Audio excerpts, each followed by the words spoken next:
The first DLC for Dark Souls 3 is out, The Ashes of Ariandel. It starts in the Cleansing Chapel in the Cathedral of the Deep. Some guy shows up and basically asks you to show his lady Flame and wipe away the rot, whatever that means. So you venture into a frosty wasteland where there's what you'd call a cathedral, or just a village with a temple or something along those lines. And you fight 2 bosses, go through a bunch of enemies, and eventually finish the DLC. It's not particularly long, and that's the first problem. There's a lot of problems to this DLC, but the first one, right off the bat, length. Even people that aren't overgeared for this, and probably a lot of the people that will end up playing it, have found that it takes very little time. People have beaten it in 2 hours, in 3 hours. A lot of people have beaten it in 5 or 6. But I think overall, if you're someone who finished Dark Souls 3 and you're loading up a character to do it, you're probably gonna finish it in a couple of hours. It took me about 3 hours to actually reach the final boss and pretty much complete most of the content, the vast majority of the content in the DLC. Killing that final boss took a while just because she's very annoying. The final boss is a 3-phase fight. First phase, she's very fast, very agile. She can go invisible, so there's some nostalgia factor there with the painted world of Aramis, because the final boss there would go invisible from the painted world from Dark Souls 1. And she also had the scythe in Dark Souls 1. So I end up having a boss fight that uses ice, that goes invisible, and she can do a lot of damage. But that's just the first phase, and she's pretty easy to take down overall because you can backstab her. Though she's annoying to take down because she's very quick, and she will be able to dodge a lot of your backstabs. So it's kind of frustrating right off the bat. Then second phase kicks in with that fight. And I'm talking about the boss fight because the DLC otherwise has little to offer. It's just the boss fights that are anywhere close to being memorable. Then second phase, you basically fight an Ornstein versus Smaug fight. You have a guy who's trying to whack you over the head with a Lord Vessel. And you also have the quick and fast boss. This is the kind of fight where bring a buddy, either NPC Phantom or a player Phantom, or multiple player Phantoms, makes your life a lot easier. Keep in mind, the big guy can kill you very quickly. I was playing this as a soul level 105 character using Solaris gear, pretty much. So shield, weapon, armor, and he could pretty much kill me in 3-4 hits with his big attacks. And he does have a flame breath attack. And you also have that smaller, faster boss, so it's a very annoying fight. Then there's phase 3, where she becomes... Imagine if you were fighting an Ornstein versus Smaug, and throughout the entire, and at every try, you had to go against Ornstein in the second phase. That's kind of how this boss is, though it's a 3-phase fight. It's more annoying, it's more frustrating, and what makes it especially bad, as far as I'm concerned, as a boss fight, and this applies to any boss fight in the game that has this, or the games, is that the boss fight is right next to a bonfire. So there's no corpse run, there's no careful navigating through enemies or tunnels or anything like that to get to a boss with a lot of Estus, so you can beat the boss. No, instead the philosophy, it seems, in Dark Souls 3, for a lot of bosses, not just this one, is we'll put the bonfire very close and we'll crank up the difficulty of the boss and make it very annoying. Like, this is another one of those boss fights, actually both boss fights in this DLC, are the kind of fights where being a melee character is worse than being a ranged character, especially in phase 3 of this fight, where she has these large sweeping AoE attacks, and she has those insane combos. Doing this on your own, well, you can spend a lot of time trying to do it on your own, or you can just summon people and kill it very easily. One of my main complaints about Dark Souls 3, the vanilla game, was just how much harder bosses were doing them on their own versus bringing other people, which wasn't the case. Like I did bosses in Dark Souls 1 with people. I did them with NPC phantoms, with actual players. I did them Dark Souls 2 as well, and also on my own. Like in Dark Souls 1 and Dark Souls 2, doing them on your own was like the gap in difficulty was not as high here. But anyway, there's a lot of nostalgia, especially the fucking Lord Vessel that they throw in there. There's nostalgia, there's reminders of either the painted world of Aramis, again, you're in a painted world. Hell, there's even the arena from the painted world of Aramis. You know the arena where we fight the final boss? Yeah, you have that in here. You have to do a jumping puzzle, but it's basically here. And it just feels like there isn't a bit of originality when it comes to the DLC. It's all harkening back to something. There's a guy, there's another tower from which people shoot arrows at you. Again, like in the base game of Dark Souls 3. There's giant wolves. Again. Like Sif 3.0, that's the other boss fight. It's an optional boss fight, by the way. But again, you go to the Grave of Artorias pretty much, fight the giant wolf protecting it. In this case, you also fight a bandit-like boss that is the main protector of the graveyard, and then he basically summons Sif 3.0. Sif 2.0 was in Dark Souls 2, Sif 3.0 is in Dark Souls 3.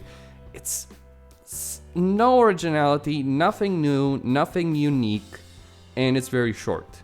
It's incredibly short.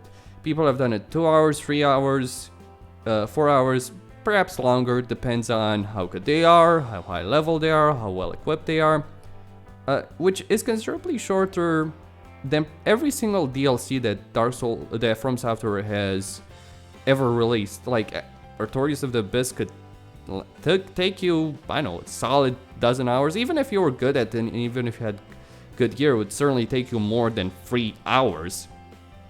And if you knew where you were going, even if you knew where you were going, it would take you longer to do it than it took me to actually do pretty much every bit of content in this DLC without knowing where I was going. Sure, I had watched some videos, but I didn't know the layout of the map. Whereas in Artorias of the Abyss, it takes me 5, maybe more so hours knowing where I'm going. Because it's a larger area, there's more enemies to deal with, there's more content overall. And then there's the various Crown DLCs for Dark Souls 2, which were far more memorable. The temple in the first one, that burnt area in the second one, and then finally the area that reminds me a lot, that has a lot of things comparable to the painted world of Ariandel.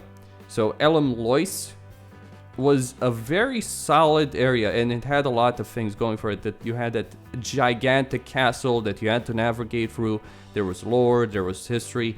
It wasn't just a nostalgia trip. You didn't have copy and paste from other stuff that was in game. You had stuff that was memorable. You had one of the most memorable fights with the Ivory King, the Burnt Ivory King, and his knights, fighting them. That was certainly a solid, well thought out encounter there. And you could summon one of the favorite characters of Dark Souls 2, Lucatiel. So yeah, obviously there was some nostalgia factor there, at least with Lucatiel, but it also had a great deal of originality. It was certainly a unique area, especially the optional blizzard area where you'd have to navigate through a storm to get to an optional cat fight, a literal cat fight, because you were fighting 2 cats. The boss itself was pretty cheap and pathetic, but the area that they were in was certainly a memorable one. Beyond that, I just don't know what I can say more about this DLC than what I already said. It's not original. It has very little going for it. It's very quick.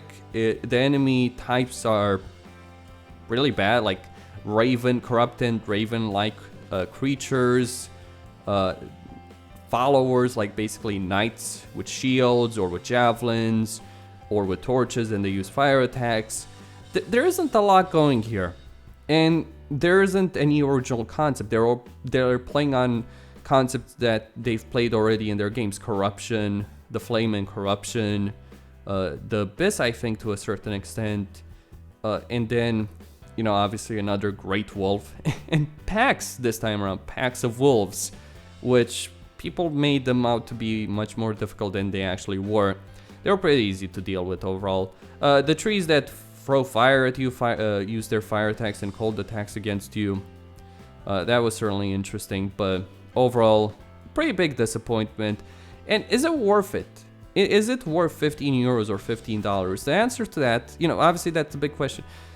Well, for a DLC that has nothing unique and only has a couple of good weapons if you want them, dex weapons apparently, and it does have a PvP area if you're into that. But for a DLC that you can finish in 4 hours, and that's not to an insane level of over geared. People who went in this with a reasonable level of gearing were able to beat it in 3 hours. So it's gotta be said, and that's by exploring. Like, when I say 3 hours, I got to the final boss fight in 3 hours.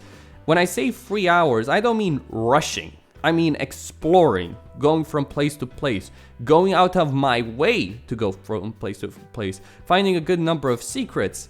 That's not worth it. That is not justifiable in terms of the cost. If you want to play this because you really like Dark Souls, and hell, that's the reason I played it, I would strongly recommend that you wait for a pretty big discount, because 3, 4, 5 hours for this content where they're playing the nostalgia factor, they don't have any real original concept, it's just simply not worth it. And with just 2 bosses, which aren't really that great anyway. Yeah, there is a spectacle certainly with the final boss, the main boss, if you want to go with that, of the DLC, but overall, pretty big disappointment.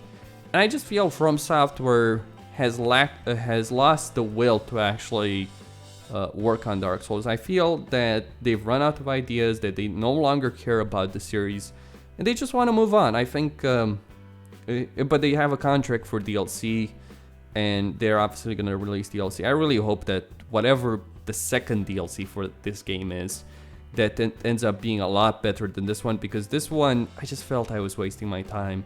It didn't have the joy of exploration. That's one of the main things about Dark Souls. It's not the bosses, it's not the difficulty, it's the journey, it's the world, and the way that's sold to you. Painted World of Aramis, which this DLC uses as for nostalgia factor, the Painted World was not a very difficult area, but it's one of the most memorable areas in Dark Souls 1. It was unique in Dark Souls 1. It had a lot of navigational puzzles that you had to go through. It wasn't a particularly big area, but it certainly felt bigger than it was, because obviously there were a lot of locked doors that you'd have to open yourself, and there was a very unique feel to it, which this DLC just doesn't have. Like, lack of ideas. It feels like people are ripped off. It feels like From Software just had to make a DLC because that's part of their contract, and didn't know what the hell they were doing. And what are we even doing here? What are we doing dealing with the ashes of Ariandel? That is the question. With Artorias of the Abyss, we were exploring Artorias' past. With the various Crown DLCs, we're exploring more about the kings, which are important characters, important bosses that we were dealing with. So what's the purpose of Ariandel? Why are we here? Oh, to show flame to disguise lady? No real goal. Story that's pretty lackluster, and a lot of concepts that have been ripped off from other parts of their games. So don't buy it. Don't buy it. It's a waste of your time. You'll be disappointed, and you'll just feel you wasted your money. Costin here on Serious Gaming, signing out.